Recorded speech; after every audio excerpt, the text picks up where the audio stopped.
أعوذ بالله من الشيطان الرجيم بسم الله الرحمن الرحيم سبح اسم ربك الأعلى الذي خلق فسواه والذي قدر فهداه والذي أخرج المرعى فاجعله غثاء أحوى سنقرئك فلا تنسى إلا ما شاء الله إنه يعلم الجهر وما يخفى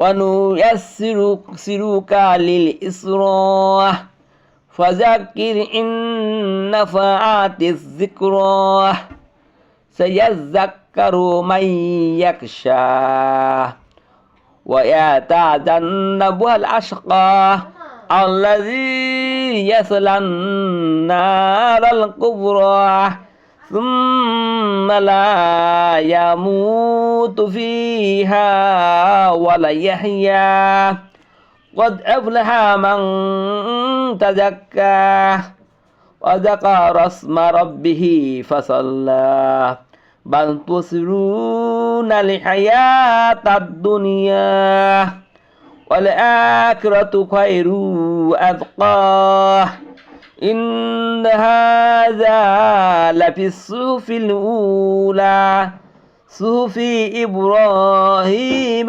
وموسى صدق الله العلي العظيم صدق رسوله النبي الكريم আমি বিতাড়িত শয়তান থেকে পানা চাইতেছি পরম করুণাময় আল্লাহর নামে শুরু করছি। হে রসুল, আপনার রবের নামের তাসবিহ পড়ুন, যিনি সৃষ্টি করেছেন অথবা সুষম করেছেন, যিনি তাকদীর ঠিক করেছেন, তারপর পথ দেখিয়েছেন, যিনি গাছ গাছরা উৎপাদন করেছেন, এরপর এসবকে কালো আবর্জনায় পরিণত করেছেন। আমি আপনাকে পড়িয়ে দিব। এরপর আল্লাহ যা চান তা ছাড়া কিছুই আপনি ভুলে যাবেন না। যা প্রকাশ্য তা তিনি জানেন এবং যা গোপন তাও জানেন। আর আমি আপনাকে সহজ পথের সুবিধা দিচ্ছি, কাজেই আপনি উপদেশ দিন।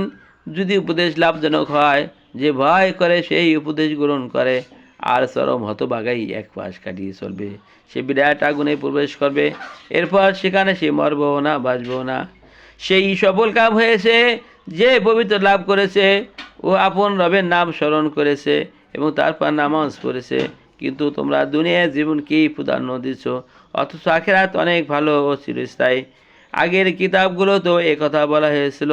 ইব্রাহিম ও মুসার কাছে পাঠানো কিতাবে মহান আল্লাহ তাআলা যা বলেছেন সত্য বলেছেন। আমাদের নবী হযরত মুহাম্মদ সাল্লাল্লাহু আলাইহি ওয়াসাল্লাম যা বলেছেন সত্য বলেছেন।